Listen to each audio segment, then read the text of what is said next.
بەرنامەی ئەمڕۆ با سپۆنسەری کۆمپانیای ئەسێ بۆ بازرگانی مۆبایل شیری ئەڵتونسا.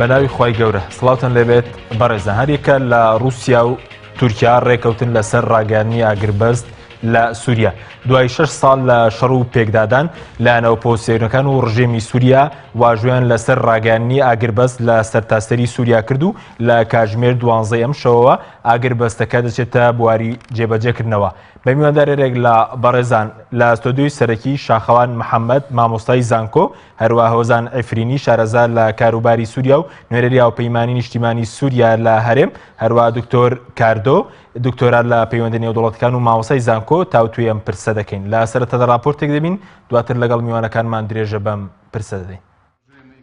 تورکیا و رووسیا لەسەر ڕاگەیاندنی ئاگربەست لە سووریا ڕێکەوتن. دوای 6 ساڵ لە شەڕ و پێکدادان لە نێوانیاندا لایەنە ئۆپۆزیسیۆنەکانی سووریا و ڕژێمی ئەسەد بە چاودێری رووسیا و تورکیا لەسەر ڕاگەیاندنی ئاگربەست ڕێکەوتن. ڤلادیمیر پۆتین سەرۆکی رووسیا ڕاگەیاند ڕژێمی سووریا و لایەنە ئۆپۆزیسیۆنەکان لەسەر 3 بەیاننامە ڕێکەوتون. یەکەم ڕاگەیاندنی ئاگربەست لە تەواوی سووریا و دووەم چاودێری جێبەجێکردنی ئاگربەستەکە لەلایەن تورکیا و رووسیا و سێەم دەستپێکردنەوەی دانوستانەکان. لای خۆشیەوە مەولود چاوشۆغلۆ وەزیری دەرەوەی تورکیا ڕایگەیاند ئەو لایەنە ئۆپۆزیسیۆنانەی واژۆی ئاگربەستیان کردووە پێکهاتون لە 7 گروپی چەکدار و خاوەنی 6,000 چەکدارن. ئەو لایەنانەی لە ئۆپۆزیسیۆنی سووریا واژۆی ئاگربەستەکەیان کردووە پێکهاتون لە سوپای سووریای ئازاد و ئەحراری شام و جەیشی ئیسلام و ئەنجومەنی پاراستنی شۆڕش و لەشکری نەوەکانی ڕەسوڵ و لیوای شەیدانی یەرمووک و بەرەی یەکبوونی نیشتیمانی و بەرەی گەشەپێدان و بەرەی ئازادی سووریا. ئاگربەستەکەی سووریا تەواوی ناوچەکانی سووریا دەگرێتەوە و لە کاتژمێر 12 ئەم شەوەوە دەچێتە بواری جێبەجێکردنەوە. ئاگربەستەکەی سووریا ڕێکخراوی داعش ناگرێتەوە کە ئێستا بەشێکی زۆری خاکی سووریای لە ژێردەستدایە. دانوستانی نێوان ئۆپۆزیسیۆنی سووریا و ڕژێمی ئەسەد سەبارەت بە ئایندەی سووریا دانوستانی نێوان ئۆپۆزیسیۆنی سووریا و ڕژێمی ئەسەد سەبارەت بە ئایندەی سووریا لە پایتەختی کازاخستان بەڕێوە دەچن. لای خۆشیەوە وەزارەتی دەرەوەی ئەمریکا پشتیوانی خۆی بۆ ئاگربەست لە سووریا ڕاگەیاند. وەزارەتی دەرەوەی ئەمریکا ڕایگەیاند پشتیوانی لە ڕاگەیاندنی ئاگربەست لە سووریا دەکەین و هیوادارین ببێتە هۆی گەڕانەوەی ئاشتی بۆ وڵاتی سووریا.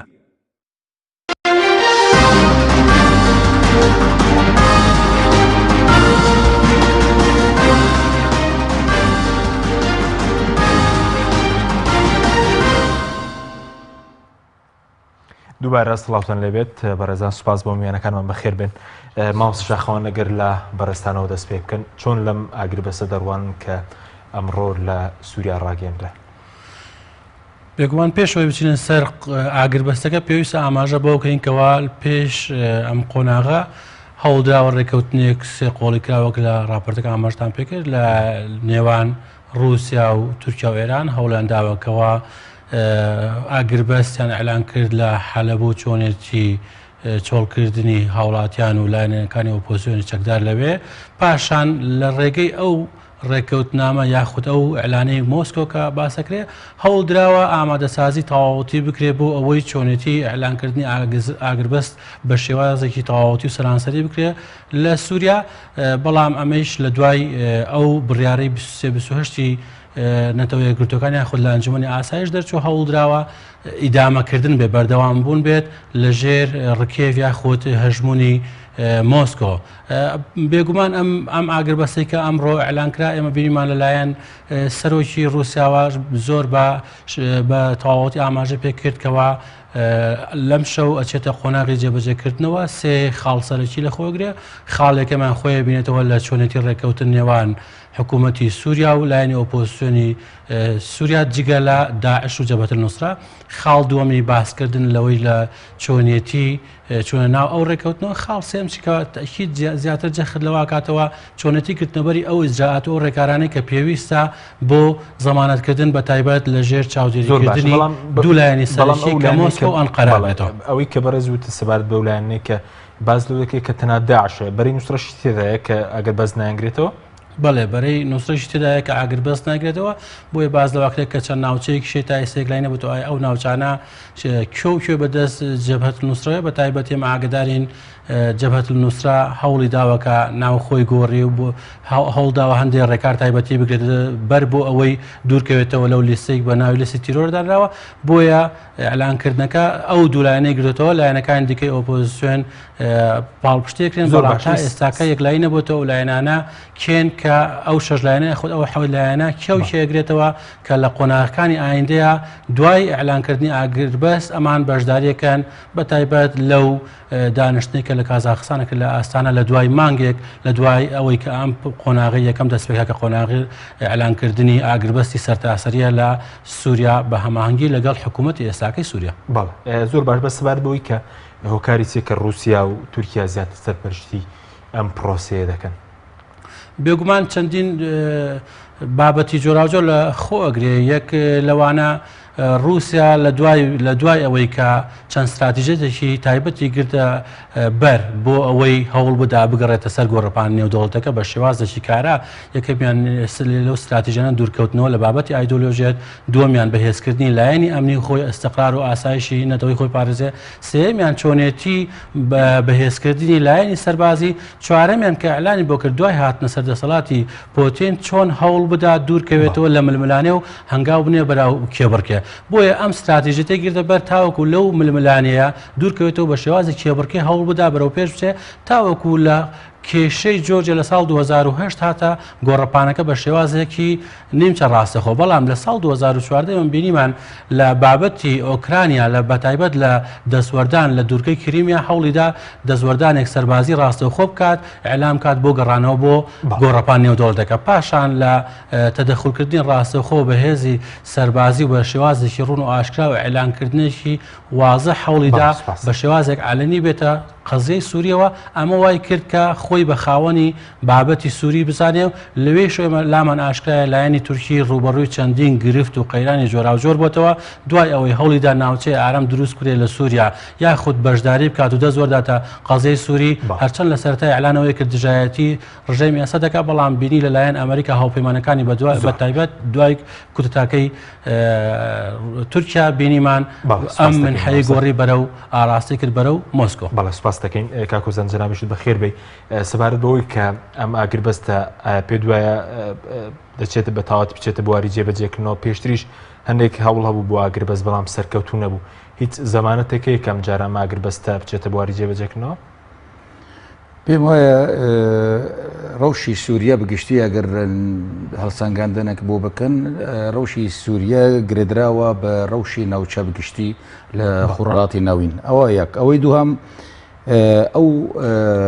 ڕێکەوتن لەسەر ئاگربەست و لەلایەک هەروەها لەلایەک دیکە ئەو ڕاگەهاندنی فێدرالیزم لەلایەن کوردەوە ئەمە دوو خاڵی گرنگن کە لە سووریا و ڕۆژئاوای کوردستان لە ئارادا ئێستا ئەنی چ پەیوەندیەکان بێکەوەی هەم ڕاگەاندنی ئاگربەستەکەم ئەوەی کە سیستەمی فیدراڵی باکووری سووریا بەڵێ ئێستا مەسەلەکە ئەوەیە تەماشەکە یەک یعنی مەبەستی ئاگربەستەکە بوو لەم کاتە دەبوو یعنی بوو لەم کاتە دەبوو چونکە خۆی هەموو کەسێک ئاگادارە کە ئەوێ لەم کاتانادا ئەنجومانی فێدرالی باکووری سووریا و ڕۆژاوا ئەوێ کۆبوونەوەی خۆیان بکەن ڕاگەاندنێکی بکەن بۆ لە هەمان شێوە ئەمە بڕیاری پوتین و ئەردوغانە نەک و بڕیاری ئەوانە کە هێزەکانی ناودووڵەتیە ئەماژی لە چێ لە خۆی دەگرێت لە کە ئەمریکا ئێستا خەریکی مەسلەی گواستنەوەی دەسەڵاتە لە ئۆباما بۆ ترامپ ئەماجی سوود لێ وەرگرتن ئیسرائیل طبعاً چرێ سەوز بوو پوتین کردووە دەی بیکە ئەو شتانە ئێستا تەنها بڕیار لای ئەردوغان و لای پوتینە ئێستا ئەو ئاگربەستە و ئەو شتانە کەواتە بۆچی کاتی خۆ هەموو وڵاتان کۆ دەبوون و لە جنێ و لە هەموو یوئێن و ئەمەە هەموو خەریک بوون تا بڕیارێک بسینن بۆچی ئێستا یەکسەر ئەو دوو لایەنە چونکە ئاشکرا بوو کێشەی سووریا ئالوجیەکانی سووریا ئەو دوو کەسانانە پوتین و ئەردوغانن کەواتە پوتین لەگەڵ ڕژیم ئەردوغانجی لەگەڵ جەماعەتە کۆمەڵەکە ئیسلامەکانی یا ئەوانەی کە بۆ نمونە شەر دەکەن و لەگەڵ جەماعەتی چەکدارەکانی کە بناوی تەروریست کە ئێستا جەبهەتە نەسرە و داعشن و جەماعەتی جەیش الحڕن یعنی سێ چوار لایەن هەیە بەڵام لایەنە ئیسلامیەکانی کە ئێستا وەکو ئەحرار شام ئەوەنە ئێستا خۆیان ئێوەیان شار بکەن لە دژی جەبهەتە نەسرە کەواتە هەردوو لە ئیسلامینە ئێوە هەردوو لە دژی یەک شار بکەن باشە ئەمە لە خزمەتی کێیە باشە بۆ تورکیە سەرەتا پشگیری لە هەردوو لای کرد هەردوو لای ئیسلامینە ئێستش ئێوە لایەک لە بەرامبەری یەکی دیکە کەواتە لێرە شتە هەیە لێرە بازرگانی هەیە مەسەلە ئەردوغان لەگەڵ پوتین سەفقەی بازرگانی دکن لە سووریا بوو لەبەر ئەوەی سەرپەرشتیاری گشتی ئێستا نەخۆشە لە خەستەخانەیە ئەمریکایە ئێستا نەخۆشە خەریکی مەسلەی چارەسەرکردنی سەرۆکایەتی خۆیانن ئەوەیە بۆیە من پێم وایە ڕاگەاندنی فەدرالیزم ئەوەی لەلایەن کوردی خۆی کاتەکەی دیار بوو لە چەند مانگێک ئەمە پێم وایە یەک لە سنووری ئەفرین لە ئۆدلب ئەوێ شەر بکەن ئەحرارە شام لە دژی جەبهەتە نەسرا ئەمە تەسیری لەسەر ئەفرین و حەلب دەکات حەلب ڕاستە چەکدارەکان تێنامان و لایەنی سەر بە تورکیا بەڵام هەموو چوون بۆ ئۆدلب ئێستا ئۆدلب پڕ بووە ئێوە چی بکەن ئێستا لەوێ شار وەکو حەلب دەست پێ بکەن هەم بوو ناوچەی کوردی ئارام نەبێت و هەم بوو پلانسازی خۆیان پوتین و ئەردوغان جێبجێ بکەن لە سووریا زۆر باشە ئێستا دێمەدایەکی دوتۆ بە سەبارەت بەوەی کە ئێستا پێکاتی خاکی سووریا لەنەوە هێزەکان چۆن دابەشکرا بۆ نمونە ڕژیم ئێستا سەڵاتچەندی خاکی لەژێر دەستە کورد سەڵاتچەند لایەنەکانی تر چۆن ئەگەر ئامارێک هەیە لەو بارەیەوە پێم وایە ئێستا کورد لە ناوچەکانی خۆی ئەوەی کە ڕاگەیاندووە وەکو فیدرالیزم کە ڕۆژئاوای کوردستان لەگەڵ نەوچەکانی مەسیحیەکان و کەلدان و ئاشووری و لەگەڵ عەرەبەکان کە پێی ئەڵێن باکووری سووریا چونکە کە گوتی باکووری سووریا سێ ناوچانە ناوچەی مەسیحیەکان ناوچەی کوردەکان کە ڕۆژئاوایە و ناوچەی عەرەبەکان باکووری سووریا ئەوەیە کەواتە لێرە زەمانەت چییە لەوێ کە پێم وایە کورد ناوچەی خۆی لەگەڵ ناوچەکانی دیکە بە هەموو سەرپەرشتی دەکات و ئەم فدرالیە کە بنەوەکەیش کە گۆڕاوە بوو باکووری سووریا بوو ئەوەی کە یەکەم ئەو چەکی لە دەستی ئەردوغان بوو کە دەگوت پەیەدە ئەوێ دەوڵەتی کوردی ئەڵانکێ قبول ناکەم دنیا ئەوەکەم ئەمە بۆ ئەو چەکە نەمینێ باکووری سووریا من کە ئێگوت تەطهیر العەرقی ئەکا پەیەدە بوو تەنها کورد هەموو شتی بوو کوردەکە عەرەب هەڵدەکە تورکمانەکان دەرهێنێ ئەمە ئەم پرۆژایە نەکو پرۆژێ پەیەدەیەدە پرۆژە هەموو لایەنەکانە سەبوو نمونە لە ئەم ئەوە زۆر لایەنی کوردی سی لایەنی کوردی پشتگیری کردووە کەواتە بەس ئەوە تاوکم کەواتە ئەم فیدرالی هەموو پێکاتەکانی سووریایە بەڵام سەرپەرشتی کوردە سەرپەرشتەکە کوردە سپاس دەکەم کاکتور جەنابیشت بە خێر بێت ڕای بەڕێزشتی لەسەر مەسەلەی ڕاگەاندنی ئاگر بەسە دوای 6 ساڵ لە شەڕ و پێکدادان و سەبارەت بۆش کەم جارە بازەوەیەکی کە توێژەکان پێشتر لە ڤیەن نەدەکرا لە پایتەختی نەمسا ئێستا گوازراونتە بۆ کازاخستان چ ڕۆڵێکی وڵاتە دەکرێت چ ڕۆڵێک ببینێت لە سەری سووریا دوگومان هەرکو هاوڕیان باسییان کرد ینی ڕێکەوتنەکە تا ڕادەیەکی زۆر ینی با بڵێن ئاسۆیەک هەبوو بۆ ڕێکەوتن لە سووریایە بە تایبەتی لە دوای جەنگی حەلەبەوە پێش جەنگی حەلەب تێگەیشتنێکی تورکی ڕووسی هەبوو بەوەی کە تورکیا هەستی کرد کە لە با بڵێن لە سیاست نێودوڵەتیە دوورخراوەتەوە بۆی ئەمریکا تا ڕادەیەکی زۆر پشتگیری ناکرد لەو سیاستانی کە ئەردۆگان ئەویست بەرپای بکە یەکێتی ئەوروپا بە هەمان شێوە چەند جار داوای کرد لە ناتۆک ئەمان هێزێکی ناتۆن بەشدارن لە سووریا ئەبێ ناتۆ پشتیوانی کات چەندین جار ئەم داواکاری کراوە بەڵام ناتۆ پشتگیری نەکردووە و هەر بۆ هاتنە ناوشان بۆ خاکی سووریا و بە ناوچە کوردەکانە چوونە ژوورەوە ئەو بناتۆ ئەو داواکاری تورکیا جێبەجێ نەکرد کە هێزێکی ناتۆ چێتە ژوورە پشتگیری بکە بۆیە تورکیا لە ڕاستی هەستی کرد بەوەی کە بەتەنیا ماوەتەوە دەرگایکردنەوەی کەوەی کە لە سووریا بتوانێت جای بگرێتەوە ناو ساحەی دەوڵەتی گەڕانەوەی بۆ رووسیا بۆیە با بڵێن لێنگزیک بوونە لە رووسیا لەوە دێت کە لە سیاسەتی با بڵێن ئینعیزالیکردنی تورکیا لەوەی کە تورکیا دوور بخەیتەوە لە مەسەلەی سووری بۆیە تورکیا زیاتر نزیک بووە لە رووسیا ئەمە هۆکارێکی سەرەکیە بۆی کە تورکیا ئەم ڕێکەوتنی کرد لەگەڵ با بڵێن لەگەڵ رووسایە لە ڕاستیە تورکەکان ئەمیان کردوتە ئامانج کە ئەبێت لە باکووری سووریا ئەوەی کە پێڵن ڕۆژئاوا نابێت قوارەیەکی تە دروست ببێت یعنی مەقسی ئەردۆگان چەند ڕۆژە پێشتا قسەی ئەوەی کرد ئەڵێ تورکیا ئێستا وەکو ئەو وایە لە دوای جەنگی جیهانی یەکەما بێت کە ڕێکەوتنامەی لۆزان و سیڤەری بەسەرا جێبەجێ کرا تورکیا پارچە پارچە کرا سنووری بۆ دانرا بۆ ئێمە ئێستا لە هەمان جەنگای لە هەمان جەنگی سەربەخۆییان بۆی کە ئەبێت جارێکی تر ئێمە ئەم هێرشی کە کردومانە ئەوەی کە نای بە پاراستنی ئاسایشی تورکیا لە عمقی سووریایە ئەوەی کە نابێ ناوچەیەک دروست بێ بە ناوی کوردەکان با بڵێن قوارێکی کوردی کانتۆنە کوردەکان لەوێ دروست بێ بۆیە باشترین دەرگا بۆ ئەوەی کە تۆ ئەم قوارە کوردی نێڵی دروست بێ ڕووسەکانە لەوەی کە کازاخستانە ئەوەیە وڵاتێکی کازاخستان بۆی سەرۆکەکەی ئێوێ تا ڕادەیەکی سۆر خۆی ببینێتەوە لە ناو ساحەی نێودەوڵەتیە و لە هەمان کاتە ئیسرائیلەکانیش نزیکن لەم ڕێکەوتنەوە چونکە دراسەیەکی ئیسرائیلی هەیە لە کاتی گرتنەوەی حەلەبە ئیسرائیلەکان ئەوان پێخۆش بوو کە ڕێکەوتنێک دروست بکرێت بۆ لەبەر ئەوەی ڕاستی حیزب الله هێزە شیعەکان زۆر بەهێز بوون لەو منتیقەیە و تا ڕادەیەکی زۆر ئەمە مەترسێکی زۆر دروستەکە بۆ ئاسایشی ئیسرائیل ئەم هێزانەکە ئەچنە حەلەبەوە کە ئیتر ئەو ناوچانە کۆنتڕۆڵەکە و تەسلیمی بەشار ئەسەد یەکەن با بڵێن ئیشی ئەمانە تەواو بێ بگەڕێنەوە بۆ ئەوەی کە پێی ئەڵێن منتیقەی جۆلان و یاخود ئەو منتیقانی کە نزیکن ئیسرائیلەوە بۆیە تا ڕادەیەکی زۆر وەکو کاگۆزانی شارتی پێدا ئیسرائیل ڕازیە بەوەی کە ئەم ڕێکەوتنە بکرێەوە کازاخستانیش پەیوەندیکی باشیە لەگەڵ ئیسرائیل ینی پەیوەندی باشەیە و هەر مێژوویەن با بڵێن تورکیا و کازاخستان و رووسیا و کازاخستان ئەم تێگەیشتنە هەبوو لە بینیانە ئەوەی کە سەرۆکی کازاخستان خۆی مەبەستێتی ئەم ڕۆڵە ببینێت لە ئاسی نێودەوڵەتیە و کازاخستان ڕۆڵی ئەوەی نەبووە کە با بڵێن نێگەتیڤ بێ لە سووریا بووە لە سیاسەتی نێودەوڵەتی وڵاتیانی هیچ کاریگەرێکی ئەو توێ بۆ کە ئێستا مەسەرەن وتوێژی ئاوا کاریگەری ڕاستەکە ئەمە دەلالێت لەوەی کە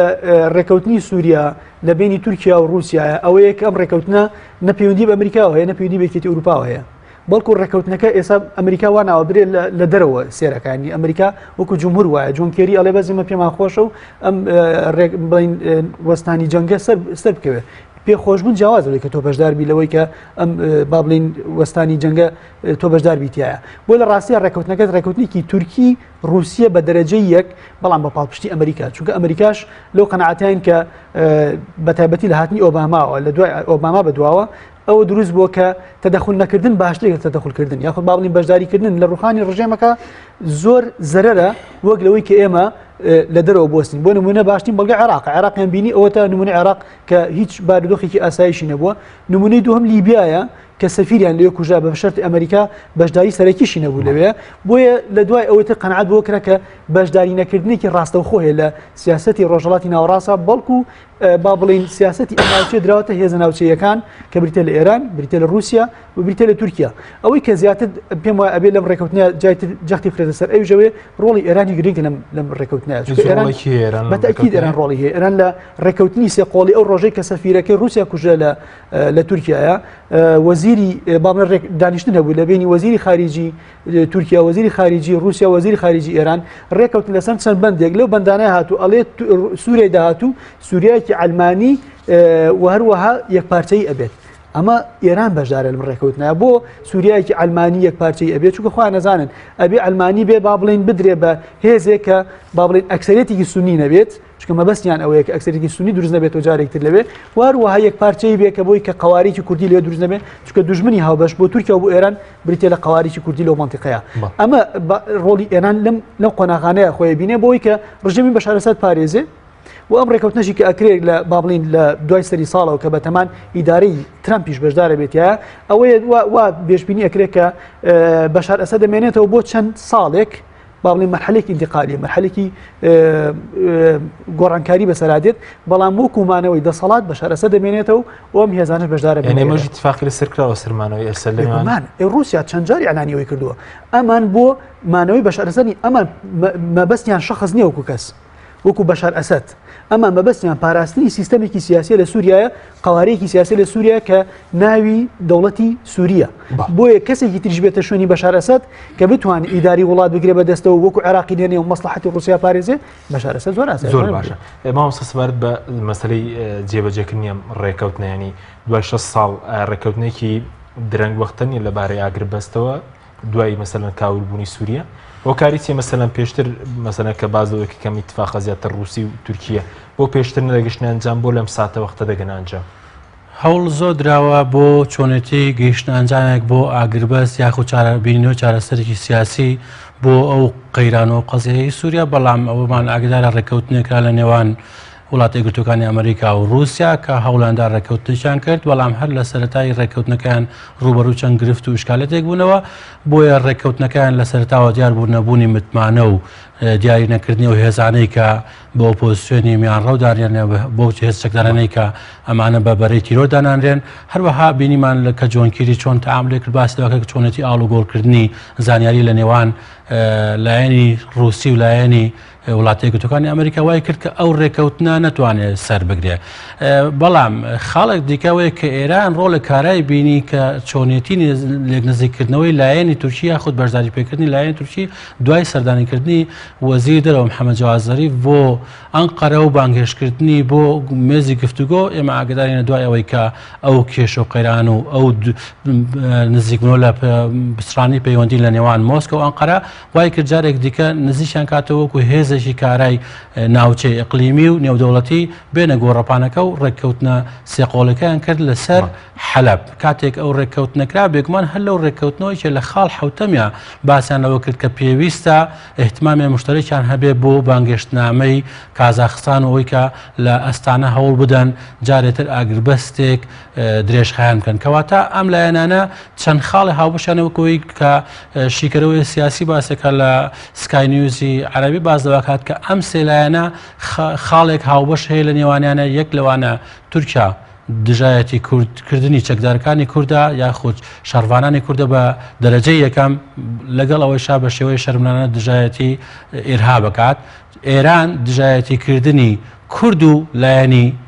معارەزاکە بە شێوازێک فعلی لایەنی سێم کە مۆسکۆ باسەکات دژایەتیکردنی معارەزە و پاراستنی سیستەمی سیاسی ئێستاکەیە چکۆ لە ڕێکەوتنامەکەی 21 مانگ ئەمە ئاگامان لێ یەکەم خاڵەیەک یەکپارچەیی و سەروەری و سیادە و سربەخۆی خاک لەگەڵ ئەوەیە تەنانەت ئێمە بینیمان لێکی لە وتەکان ئەردۆغان ئەڵێ ئێمە بۆیە تەدەخڵمان کرد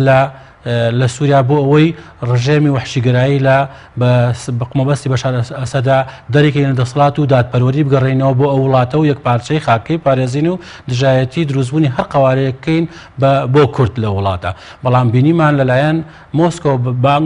داوای ئەوەی لێکرا مەبەستە چییە کە ڕژێمی ئەسەد لا دەیت و وحشیگەرایەتی لا دەیت دەسەڵات پاشگەز بۆ هەوڵیدا تێگەیشت لەو بارودۆخە بۆ نزیک بوونەوەکە کامیان سەرکەوتوترە لە نێوانێنی مەسەلەی رووسیا و تورکیا ئەنی قازانجەکانی کامیان زیاترە لەم ساتەوەختە لە سووریا ئەوەی کە ئەم ڕێکەوتنیان کردووە ئەوەی قازانجی زیاترە زۆر بە ئەگەسێ ڕێکەوتنامەکە بکەین ڕێکەوتنامەی کە ئەعلانکرا لە مۆسکۆ ئەو ڕێکەوتنامە زۆر بە ڕوون و ئاشکرای دیارەکەوە هەیمەنەیەکی ڕاستەوخۆ یاخود هەیمەنەیەکی ئاشکرای مۆسکۆ هەیە لەسەر ڕێکەوتنامەکە چکۆ بە هیچ شێوەیەک باس ئەسەدیتیانە بە هیچ شێوەیەک باس کوردیتیانە چکە ئێمە ئاگدارین بەشداریکردن یان دەسوەردانی تورکیا لە سووریا بە دەرەجە یەکەم دژایەتیکردنی کوردە و تەنانەت سەی و ناوچانەکەن کە تورکیا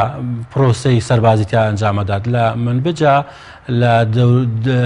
لە هەوڵدان بۆ کۆکردنەوەی هێز لە هێزە سەربازەکان تورکیاسی دەستکەوتوە لەمە تورکیا هەوڵدا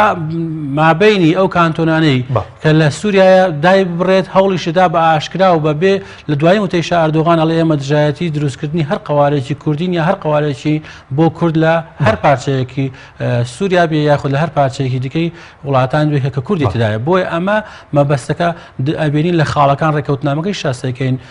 رووسیا زۆر بە ئاشکرا جێدەستی دیارە و هەژمون خۆی دیارە کە چۆن کۆنتڕۆڵی بارودۆخەکەی کردووە سپاسان کۆزان ناوبڕێکمانە دواتەگەڕین لای تۆ کاریدۆتۆر بەڵە بینێرانی بەڕست ناوبڕێکی کورد وەرەگین دواتەگەڕینەوە وڵاتان لەگەڵمان بمێنەوە بەرنامەی ئەمڕۆ بە سپۆنسەری کۆمپانیای ئەسێ بۆ بازرگانی مۆبایل شیری ئەڵتونسا ئەسێ یەکەمین مۆبایلی مارکەی کوردی کۆمپانیای ئەسێ بە لە بەرچاوگرتنی قەیرانی دارایی مۆبایلە تایبەتەکانی دەکاتە قستی مانگانە Q4 14,000 دینار Q5 17,000 دینار پەلە بکە بە بەخاوەنی یەکێک لە مۆبایلەکانی ئەسێ کە 2 مۆدێل و 4 ڕنگ لە خۆ دەگرێت بە قستی زۆر گونجاو ئەسێ پێشەنگی تەکنەلۆژیای نوێ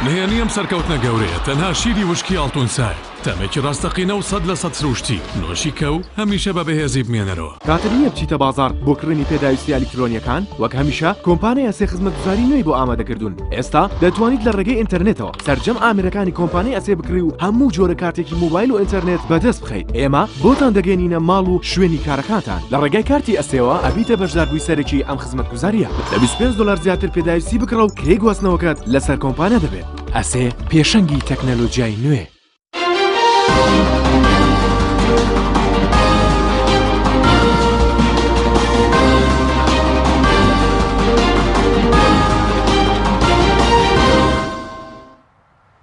دووبارە سڵاوتان لەبێت بەڕێزان کاکۆزانەکە بگرێن و لای بەڕێستان سەبارەت بە کورد هیچ پێگەیەکی لەم ئاگربەستە یاخود باز حەوت گروپنەوەی کە ئەم ئاگربەستیان واژۆ کردووە و کاریچێک مەسەرەن لایەنە کوردیەکان بەشێک نین لەم ئاگربەست. سەبارەت بە ئاگربەست هەموو جارێک کە ئەگربەست لە سووریا ڕاگەیەنراوە کورد یەکسەر وتی ئێمە هەر پابندن بەو ئاگربەستە و کورد بڕاستی لە سەرەتاوە لەگەڵ شار نییە لەگەڵ جەنگ نییە لەگەڵ ڕوخاندنی شارەکە نییە. کورد هەمیشە لە هەر شوێنێکی لە هەر پارچەکی وڵات بووە هەر خەریکی ئاشتی و ئارامی و ئەوە بۆ بڕاستی. بەڵە زۆر ئێستش پێم وایە میتفاقە کورد هیچ پێگەیەکی لە میتفاقینەوەن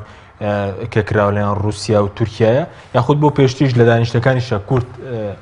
ڕۆڵی نەبوو وەکو پێویست. خۆی ئێستا کورد لە ڕێگەی رووسیاوە ئەم هەنگاوە قبولی کردووە. ئەمە تا ئێستاش هیچ لایەنێک لە دژی ئەم هەنگاوە نەبووە لە لایەنی کوردی. ئەوە یەکەوەی دووهەم ئێستا تورکیا وەکو ئەم مامۆستایشی گوتیانی بڕاستی تورکیا نایەوێ کانتۆنەکانی یەک بگرێ نایەوێ فێدرالی لە سووریا و لە باکووری سووریا و لە ڕۆژاوا جێبجێ بکرێت. ئەمە کێشەیە ئێمە ترسمان لەوێ هەیە کە بڕێگەی ئەم ئاگربەستە تورکیا عێریشکی فراوانتر بکات لە دژی ناوچەکانی لە ژێر دەسەڵاتی هێزەکانی سووریا دیموکراتیک. بوو نمونە جارێ پێشتر کە یەکەم جار ئەگەر لە بیرتان بێ ئاگربەست ڕاگەیەنرا تورکیا یەکسەر عێریشی بوو گرێسپی کرد تەڵابیات یەکسەر لە هەمان ئەو بناوی کە مەسەلەی تێروریستەکان ئەڵێ تەروریست هێپار بوونە بۆ ئێمە چوونە بوونە و تێروریستەکان. ئێستاش مەسەلەی جەبهەتە نەسرا هەیە. ئێستا ئەم ئەگربەستە کرد و ئێستا حرارەشام ئاگر حاضر کردووە بۆ شەڕی جەبهەت نەسرە بکێ. باشە جەبهەتە نەسرا هەموو کەس زانێ تورکیا پشگریت کرد لە سەرەتاوە لە دژی کورد پشگری کرد. ئێستاش بەهۆی لەگەڵ رووسیا سەفقایەکی خۆی بازرگانی پێش بخێت ئێستا چی کردووە؟ ئێستا ئێوێ ئەو سەفقەی جەبهەتە نەسرا و حرارەشام زۆر باشە بەڵام تۆ مەترسی لەوە هەیە کە ئاگربەستە مەسەلەی ئەو لێگرنزی بوونەوەی رووسیا و تورکیا مەترسیە بێ لەسەر مەسەلەی کورد لە سووریا؟ خۆی هەموو کەس زانەیە مەسەلەی کورد خۆی لە سووریا ئەوەی تورکیا کە بکات لە سوور ئێستا بداخەوە با ئێمە ڕاستگۆ بن. ڕێکەوتن لە نێوان ڕێژیمی سووریا و تورکیا هەیە بوو داگیرکردنی ناوچەکانی کوردی. ئەمەش هەیە. ئێستا بوو نمونە جەرابلۆس ڕاعی تا ئەختەرین و باب ئەمانە هەموو ناوچەی کوردینە بە تایبەت ڕاعی و ئەختەرین تا باب ئەمە هەموو ناوچەی کوردینە. باشە چۆن تورکیا گەیشتە باب؟ ئەمە ئاشکەرەیە رووسیا و سووریا ڕازینە بە تایبەت لە کاتی وەزیرەکانی ئیران و تورکیا و رووسیا کە لە تورکیا لەک کۆبوونەوەیان لەگەڵ یەکتر کرد ئەو کاتە ئەو ڕێککەوتنە دەست پێ کرد بۆ ئەوەی کە جەرابلۆس داگیر بکرێت و ناوچاکەی ئەوەی چییە؟ بۆ ئەوەی کە فشارێک لەسەر ئەمریکا بێت چونکە ئەمریکا بەڵام بەبوو چوونی بەرزدەوەی کە دەڵێ مەترسیە دوای ئاگربەستە تورکیا هێرش بۆ سەر مەسەلە ناوچە کوردیەکان ئەنجام بدات. ینی کەواتەوە ئاگربەستە کوردیش ناگرێتەوە بە پێیەوە بێت ینی بەس ناویشی ناتوانێت. من پێم وایە لەلایەن تورکیاوە دژی کورد ئەوێ شار بکێ ئەمە مەتەرسیژی هەیە بەڕاستی ئێستا شاڵێم و تەماشاکە لە داهاتوش ئێوە نەتان بینی کە لە ئێرشی سەر سەنگەرەکانی هێزەکانی کوردی نەکردن ئەو کاتە بەربناوی مەرتالی فرات درع الفراتیانێ ئەمانە درع الفرات خۆیان هەموو کەس زانێ ئەمانە سوپای ئازاد نین ئەمانە جەماعەتن مرتەزەقەنە ئەمانە کە لە حەلب و لە ئەو شوێنانە کە شەریان دەکرد لە حمص و لە ئەو شوێنانە شار دەکەن هەموو پاشەکشیان کرد هێنان کو هێنا بوو جەڕەبلس بوو ئەوی پێی شەڕی کورد بکەن ئێستش ئەو کەسانەی کە لە حەلب هەموو دەرچوون ئێستا زۆر کەسای ئەڵێ حەلب شکست خوارد نەخێر حەلب فرۆشرا ئەو لە سەدە نەود لە دەستی ئەو چەکدارە نەبوون باشە چۆن لە شەو ڕۆژێک لە هەفتەیەک یەکسەر کەوتە دەستی ڕژیم نەکو ڕژیم سەرکەوت نەخێر ئەوەی کە بسەر کەوت ڕێککەوتنی ئەردوغان و پوتین بوو لە پێش 2 مانگ خۆم لە چاودێرژی نووسیم ئاماژە پێ کرد بڕاستی بەوە ئەمڕۆژ تەماشا بکارەوە بووە بۆیە ئێستا ئەوە گەربەستی کە ئێستا کورد ناگرێ لەبەرەوەی تورکیا بە ناوی درعالفرات بە ناوی سوپای ئازاد شەڕی کوردەکە بۆ دەستکەوتەکان بۆیە لە بەرەبەر ئەوژی ئەم هەنگاوی کورد کە ئەمرۆنا بوو فیدرالی باکووری سووریا یەکێک لەوە بۆ ئەو شتانە باخوشال باس دەکەم کاکتۆر تۆش پێ دوایە مەترسیە لەسەر مەسەلەی کورد لە سووریا وڵای بێگومان بەداخەوە ینی ئەوە مەترسیەکی واقعیە هەستی پێکرێ و ینی تا ڕادێکی زۆر تورکەکان هەوڵێکی زۆریان داوە کە ڕووسەکان قەنەعەت پێ بکەن بە هەموو با بڵین وەسائلێک کە تورکیا بێن رووسیا بێن ئەو قەنەعەتەی کە با بڵین هەمان بیر و بۆچوونی تورکەکان ئەگەر هەمان نەبێت نزیک بنەوە لەوانەوە کێشەیەکی تر هەیە ئەویش پاڕادێکی زۆر تورکیا پژگیری با بڵین ئەو خیتابەی نەماوە دژی بەشار ئەسەد بۆ نمونە ئەو خیتابەی کە بەشار ئەسەد دەبێت نەمێنیە و هۆکارەکەی ئەوەیە ئەمان ئایانەوێت قسەیەکی وەزیری خارجی تورکی هەیە ئەڵێت ڕێکەوتنەکەی کە لە مۆسکۆ کرا بەندێکی تایە ئەمە قسەی خۆیەتی لە کاتی گفتوگوی سەحافیەکە ئەوتی ئەو ناوچانەی باکووری سووریا دیموغرافیەن ئەبێ بگەڕێنەوە وەکو پێش 2011 ینی هەرچی تورک و بە قسەی ئەوانەڵێ هەرچی دەرکراوە لەو منتیقەیە بە عەرەب و تورکەوە ئەبێ هەم گەڕێنەوە بۆ شوێنانە یعنی ئەوان بەس کێشەی جوغرافیان نییە کە بە کانتۆنێکی کوردی ناوە برێ بەڵکو کێشەی دیموگرافیشان هەیە بەڵێن کێشەی ئەو نەتەوانەیان هەیە کە ئەوان ترسیان هەیە کە نەتەوەی کورد زاڵ بێ لەو منتیقانەیە بۆیە تورکیا لە ڕاستیە هەموو هەوڵێکی بۆ ئەوەیە و هەموو ئیشێکی لەوەیە لە خیتابەکانیان سێرەکە خیتابی ئەردۆگان خیتابی سەرۆکی وەزیران جێگیری سەرۆکی وەزیران کە ئەوان ئامانجی یەکەم و کۆتاییان لە سووریایە نەهێشتنی دروستبوونی کانتۆنێکی تر با بڵین حکوومەتێکی تری کوردیە لە باکووری سووریا کە بێتە هاوسەی تورکیا ئەمە ڕازی نابن بە هیچ جۆرێ جێش متفقە لەسەرەوە جێشی سووری جێشی تورکی وهروەها سیستەمی سیاسی تورکیاش بە هەماشەوە و هەروەها هێزەکانی معارەزە ئەوەی کە بڵین معارەزەی ئەکە پەنجەهەپە و ماهەپە و ئەمانە هاوبەشن لە هەمان بیر و بۆچوونی ئەردۆگانە کە نابێ ڕێگە بدرێت بە هیچ جۆرێک کانتۆنێک یاخود قاوارێکی کوردی دروست بەڵای سەبارەت بە ئەسەد و سووریا سەبارەت بە ئەسەد و سووریا ئەمان لەو قەناعەتەوە ئیشەکەن کە باشترین با بڵین ئەمان لە بەنی دوو هەڵبژاردیان هەڵبژاردەیەکەمیان کوردیە لابردنی ئەسەد و دروستبوونی قوارێکی کوردی هەڵبژاردەی ئەویان کە هێشتنەوەی ئەسەد و سەرکوتکردنی قواری کوردی ئەوەیە کە ئەسەد بمێنێتەوە بەڵکو قوارە کوردەکە سەرکوت کرێت کە ئەمە لە بەرژەوەندی با بڵین مەودایەکی درێژخایانی ئەوەی کە پێوترێ استراتیژی ئەمنیەتی تورکیایە بۆیە ڕوونە بەڵام سپارت بە ئەسەد بازلۆکە کە کورد مەسەلەن پەیوەندی لەگەڵ ئەسەدا هەیە ینی دوای ئەم گۆڕانکارێنە چی بەسەر دێت ئەزانی چی پێم وایە ئەوە تێگەشتێکی هەڵەیە لەو کانتۆنە کوردیەکان کورد لەوەتی هەبووە لە باکووری با بڵین لە ڕۆژئاوایە کورد لە مووقعی دیفاع بووە لە هجوومان نەبووە کورد دیفاعی کردو لە قواری خۆی و تا ڕادێکی زۆر ئەمە ئیشێکی باشیان کردو کە ئەمان نەکەوتنە شەڕ لەگەڵ ڕژێمی بەشار ئەسەدا لە دوای 2011 بەدواوە چ پێویستە کە تۆ بتوانانی ڕێبکەوێت لەگەڵ ڕژێمێکی بەشار ئەسەدا بەوەی کە تۆ خۆت بپارێزی ملەتی خۆت پارێزی جوغرافین خۆت پارێزی نەک ئەوەی کە دوای ئەوەی کە پێڵن جێش الأحرار یاخود سوپای ئازادی سووریا کە نازانی استراتیژی چییە و استراتیژی لە دەرەوەی ئیرادی خۆی دامرێت بۆیە تا ڕادێکی زۆر بەڵێ لێکتەگەیشتن هەبووە بەوەی کە ئێمە با بڵین نەکەوینە جەنگێکەوە ئەوەی کە سوپای ئازاد کردوێتی بەڵام بە ئەوەی کە جوغرافیان ئەو منطقەی پارێزرێ و هاوڵاتیەکانیشی پارێزراوە بەڵام کورد لە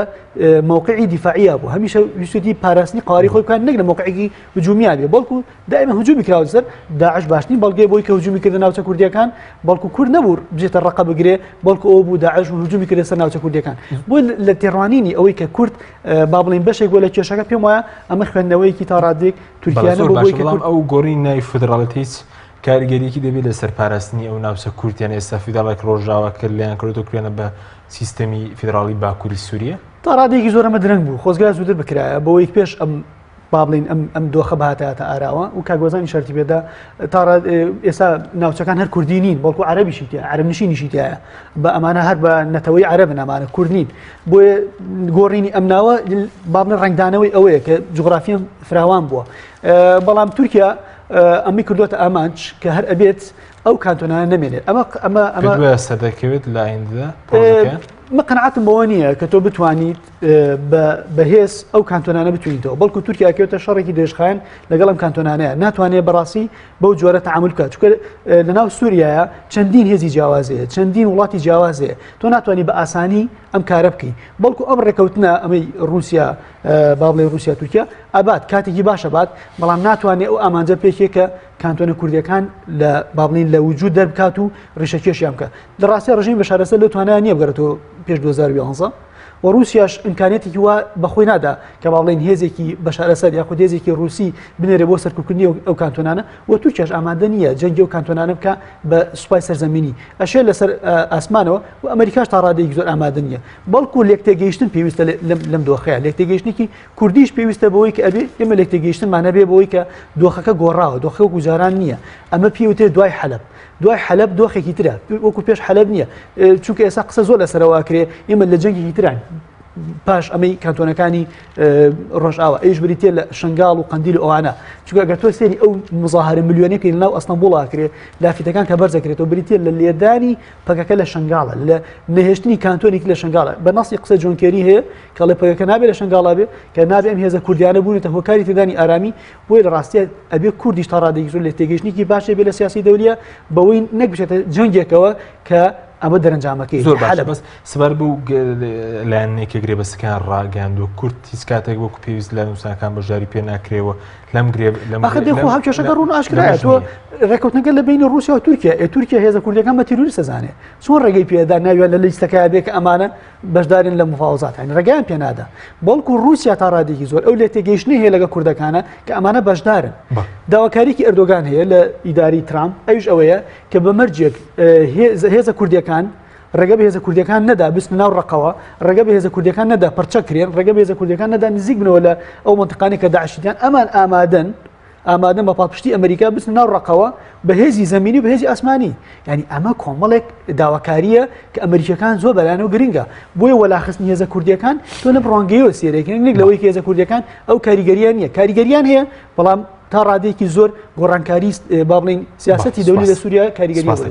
ماوەستا تا چەند ئەم ئاگربەستە خۆناغێکی نوێی لە سووریا دێنێتە ئاراوە پێ دوای ئەم ئاگربەستە ڕاگەاندنیشتر سەردەکێشێ بۆ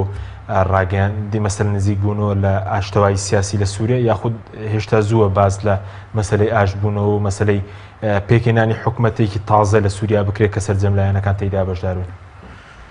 ئەگەر بگەڕێنەوە سەرە و خاڵی کە ڕێکەوتنی مۆسکۆ کرایەن ئەعلانی مۆسکۆ کراوە سقەی مۆسکۆ بینیمان هێزە چەکدارە ئۆپۆزیسیۆنەکان هەموو لە حەلب دەرکران و کاکۆزانیش ئاماژە پێکرا ئەمە ڕێکەوتنامەیەک تیجاری بوو تا ڕاڕدە سەفەقەیەک بازرگانیە چۆنیەتی دەرکردنی هێزە ئۆپۆزیسیۆنەکان و کۆکردنەوەیان لە ئیدلەب ئەمە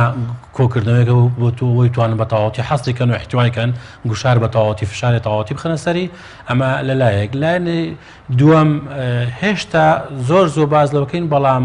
ئەگەر بێت سێ و خاڵنکەین کە لایەنەکانی ئۆپۆزیسیۆن باسێکن ئەوەی کە ڕازین بە ئاگربەست پێویستە لە ماوەمانێکیشا کەوەکو لە ڕێکەوتنامەکەی ئەعلانکردنی ئەم ئاگربەستە سەرتاسەری ئەم شەوچێتە بواجێبەجێکردنەوە لە ماوەمانێکیشا ئەوان بتوانن ڕێکەوتنامەی دیکە بکەن و بە هاوبەشیان پێ بکرێ لایەن دیکەم چۆن بەشداریەکەن کە لە 5 خاڵ زۆر باشەوە بەڕێز جیازێکە چی دەبین لە ڕابردووشدا گرێب هەندێک ئاگربەست کراوە بەڵام وەکو پێویست سەرکەوتونە بوو ئەم جارە جیاوازترە لە ڕابردوو ئەم جارە جیاوازەکەوەیە کە بە شێوازێکی تا ڕادەیەک لایەنەکان ئۆپۆزیسیۆن ڕۆڵیان تابی نییە باسمان لە بڕیاری 2028 کرد کە مۆسکۆ توانیوەتی فشار بکات و گۆڕانکاری لە پرۆژەکەی فەڕەنسا بکات تاوەکو لایەنی ڕژێمی ئەسەد بەشداری بکات لە ناردنی هێزی چاودێرینی دەوڵەتی بۆ حەلەب و بۆ بڵاو بۆ گەیاندنی هاوکاری مرۆیەکان بەڵام لەم ئاگربەستەیشا بەو شێوازەی ئێستاکە بەو فشار خستنە سەر کورچکە ئەو هێزەی کە بە تەواوەتی توانێت ڕوبەڕووی تیرۆریستان بێتەوە بە تایبەتی داعش لایەنی کوردیە ئەگەر بەو شێوازە ئێستاکە پشتگوێ بخرێ و بەو شێوازە کە داوای لێکراوە کە حەلەبیش چۆڵ بکەن باوەڕ ناکەم ئەم ئاگربەستە بتوانێت تا ماوەیەکی درێژ یاخود زیاتر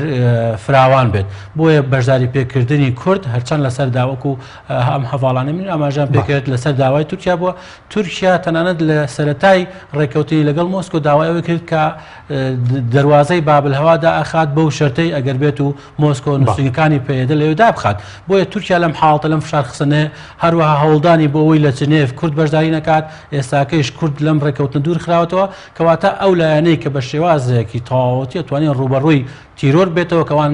لە ڕێکەوتنەکان ئەڵێن مکافحەت الئیرهاب چۆنەتی قەڵاچۆڵکردنی تیرۆر لە وڵاتە چۆنەتی پاراستنی یەک پارچەی بۆیە پشتگوێ خستنی کورد تەسەورەکەم ڕێکەوتنامەکە کورد خایەن بێت. زۆر سپاس کە کۆزان سەبارەت بە مەسەلەی ئەوەی کە داعش و بەرێنووسڕە مەسەل لەم ئاگربەستە بەدەرکراون ئێستا زۆر ناوچە لە سووریا لە ژێردەستی ئەوەندان ئەمە گرفت بۆ جێبەجێکردنی مەسەلەن گفتوگۆ ئەوانە دروست دەکات؟ بەڵێ ئێستا بورمونە ڕوانێ ئەو ئەستی کە دەسڵاتداری ڕۆژاوای کوردستان کە لە ژێر ئیدارەی زیاتیە بورمونە لە سەدا 25 لە خاکی سووریەیە ئەوە یەکەوەی دووەم کورد لە سەدا 25 خاکی سووریا لە جێرەزدەیە؟ بەڵێ ئێستا زەری چۆنە مەقسەدی تۆ یانێ بەڵێ سەبارەت بۆ ئێستا مەسەلەن داعش لە سەدا چەندی لە ژێر کۆنتڕۆڵدایە ئەسەد وە کورد ینی زانی چۆنە ئێستا ئەو ناوچانەی کوردی کە لە ژێر دەستی داعش بوون ئەوان تەنها باب ماوە بەڵێ باب ماوە بابجی تورکیا ئێوێ هەر ببێ بۆ ئەوەی کە کۆبانی و عفرین یەک نەگرێ سەر باب وەکو کلیلەی هەوگرتنی کۆبانی و عفرینە کەواتە ئەگەر باب کەوتە دەستی تورکیا کەواتە تورکیا چیەکێ ڕۆژاوای کوردستانەکە دوو بەشی احتیمالە ئەمە مەسەلەی اتفاقی رووسیا خۆی رووسیا زۆر خراپە رووسیا لە سیاسەتی خۆی زۆر خەبیسە بەڕاستی رووسیا سیقەی نییە بوو رووسیا چاوی لە عفرینە وەحەلەبە ئێستا ئەگەر باب بڕوات عفرین لە ژێر دەسڵاتی رووسیایە منبج تا جزیرە تا دیرەک تا قامیشتۆ و حەسەکە ئەمە ژێر دەستی ئەمریکایە ئەمە وایە واقع وایە ئێستا تورکیا و ڕێکەوتنی تورکیا و رووسیا دوور نییە هەر ئەم ڕێکەوتنە ئەساسەن دژی کوردە بۆ کانتۆنەکان یەک نەگرن ئەو ڕۆژ بوون ومونە فروکەکانی جەنگی رووسیا دوونی لە داعش دەدێت لە باب بۆ ئەوەی ئارتێشی تورکیا بچێتە بوون ئەو باب ئەمە هێزەکانی سووریە دیموکراتیک بە فەرمی ڕاگەیاندن وتیان سوپای تورکیا ئێرش دەکات لەگەڵ دەرەفرات لەلایەکی دیکە هێرشی عزمانی لەلایەن رووسیاوە ئەکرێت لە دژی داعش کەواتە چی؟ کەواتە بەو شێوەی ڕۆلی رووسیا خراپە لە ئەم ڕێکەوتنەی لەگەڵ تورکیا سپاسەکە مامۆستاگەر جەناب شتێکمان بەسەر ئایندەی سووریا زۆر بە کورد سپاس دەکات. وڵای ئایندەی سووریا تا ڕادەیەکی زۆر بەرەو ئەوە ئەڕوا کە با بڵێن هێزەکردنی ناوچەیەکان زۆر کاریگەر بن تایە ئێران بە دەرەجەی یەک تورکیا و هەروە رووسیا زایدن با چاوەڕێکم زانتران بێت با بڵێن بێت ناو کۆشکی سپیەوە ئێستا ئەمریکا غایبە لە سووریا ئێستا ئەمریکا تا ڕادەیەکی زۆر داوەتی دەستی تورکیا ترەوە خۆ هەر تورکیا نیابەتەن عن ئەمریکاییشەکە و نیابەتەن عن ئەوروپاییشەکە بۆیە تا ڕادەیەکی زۆر با بینین باتران بێت بەڵام تەسەوڕەکەم گۆڕانکاریێک ڕوو بە ئەوش بەوەی کە هێزە کوردەکان ناتوانێت وەلایەنبرێت چونکە چەندین جار لە ڕێکەوتنەکانی جنێڤا کوردەکان هەرچەند هەوڵ درراوە بەڵام هەر بەشداری پێکراوە لە ئاخیرا بۆیە ناتوانرێت ئەم ڕێکەوتنامەیە بەو جۆرە بکرێت کە لەسەر خواستێکی تورکی رووسی بێ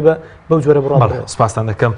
زۆر سپاس بۆرێک لە بەڕێزان دکتۆر کاردۆ محەممەد دکتۆرە لە پەیوەندە نێودوڵەتەکان هەروەها هۆزان ئەفرینی نوێنەری یاوپەیمانی نیشتیمانی سووریای دموکرات لە هەرێم و شارەزار لە کاروباری سووریا هەروەها شاخاوەن محەممەد مامۆستای زانکۆ سوپاس بۆ بینەران بەرە سوپاس باوەکارانمان تا بەرنامێکی تر خواتان لەگەڵ.